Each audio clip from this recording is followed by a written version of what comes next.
दोस्तों, आज की वीडियो में आप सभी का स्वागत है। हिंदू धर्म में 12 ज्योतिर्लिंगों का विशेष महत्व माना गया है। प्रत्येक ज्योतिर्लिंग के पीछे कई पौराणिक कथाएं हैं, जिनका अपना विशेष महत्व माना जाता है। सभी 12 ज्योतिर्लिंगों में महाकालेश्वर का विशेष स्थान है। यह ज्योतिर्लिंग मध्य प्रदेश के उज्जैन में स्थित है। आज के वीडियो में उज्जैन के महाकालेश्वर से जुड़ी पौराणिक कथा का वर्णन किया गया है। तो आइए शुरू करते हैं आज की कथा। भगवान महाकालेश्वर की पौराणिक कथा। उज्जैनी में राजा चंद्रसेन का राज था। वह भगवान शिव का परम भक्त था। शिव गणों में मुख्य मणिभद्र नामक गण उसका मित्र था। एक बार मणिभद्र ने राजा चंद्रसेन को एक अत्यंत तेजोमयी चिंतामणि प्रदान की। चंद्रसेन ने इसे गले में धारण किया तो उसका प्रभामंडल तो जगमगा ही उठा, साथ ही दूरस्थ देशों में उसकी यश कीर्ति भी बढ़ने लगी। उस मणि को प्राप्त करने के लिए दूसरे राजाओं ने भी प्रयास किया। कुछ ने प्रत्यक्षतः मांग की, कुछ ने विनती की। चूंकि वह राजा की अत्यंत प्रिय वस्तु थी, अतः राजा ने वह मणि किसी को नहीं दी। अंततः उन पर मणि आकांक्षी राजाओं ने आक्रमण कर दिया। शिव भक्त चंद्रसेन भगवान महाकाल की शरण में जाकर ध्यानमग्न हो गया। जब चंद्रसेन समाधिस्थ था, तब वहां कोई गोपी अपने छोटे बालक को साथ लेकर दर्शन हेतु आई थी। बालक की उम्र थी करीब 5 वर्ष और गोपी विधवा थी। राजा चंद्रसेन को ध्यानमग्न देखकर बालक भी शिव की पूजा हेतु प्रेरित हुआ। वह कहीं से एक पाषाण ले आया और अपने घर के एकांत स्थल में बैठकर भक्ति भाव से शिवलिंग की पूजा करने लगा।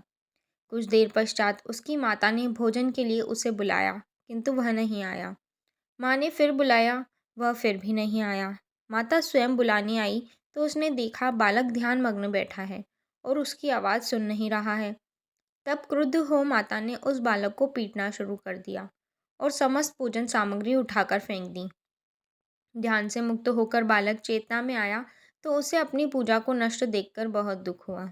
अचानक उसकी व्यथा की गहराई से चमत्कार हुआ। भगवान शिव की कृपा से वहाँ एक सुंदर मंदिर स्थापित हो गया। मंदिर के मध्य में दिव्य शिवलिंग विराजमान था एवं बालक द्वारा सज्जित पूजा यथावत थी।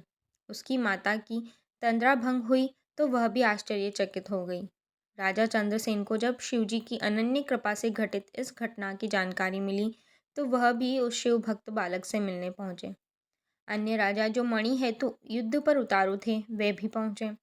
सभी ने राजा चंद्रसेन से अपने अपराध की क्षमा मांगी और सब मिलकर भगवान महाकाल का पूजन अर्चन करने लगे। तभी महाराम भक्त श्री हनुमान जी अवतरित हुए और उन्होंने गोप बालक को गोद में उठाकर सभी राजाओं और उपस्थित जन समुदाय को संबोधित किया। शिव के अतिरिक्त प्राणियों की कोई गति नहीं है।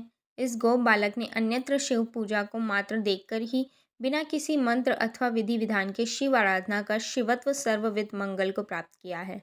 यह शिव का परम श्रेष्ठ भक्त समस्त गोपजनों की कीर्ति बढ़ाने वाला है। इस लोक में यह अखिल अनंत सुखों को प्राप्त करेगा व मृत्योपरांत मोक्ष को प्राप्त होगा। इसी के वंश का 8वां पुरुष महायशस्वी नंद होगा, जिसके पुत्र के रूप में स्वयं नारायण कृष्ण नाम से प्रतिष्ठित होंगे।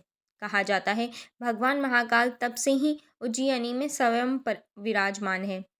हमारे प्राचीन ग्रंथों में महाकाल की असीम महिमा का वर्णन मिलता है। महाकाल साक्षात राजाधिराज देवता माने गए हैं। प्यारे दोस्तों, आपको हमारी आज की कहानी कैसी लगी, हमें कमेंट्स के माध्यम से ज़रूर बताएं। वीडियो अच्छी लगी हो तो वीडियो को लाइक करें। साथ ही हमारे ग्रंथों व पुराणों से जुड़ी जानकारियों तथा रोचक तथ्यों को जानने के लिए आज ही हमारे चैनल को सब्सक्राइब करें और ज़्यादा से ज़्यादा लोगों तक इससे शेयर कर जानकारियों को आगे बढ़ाएं। धन्यवाद।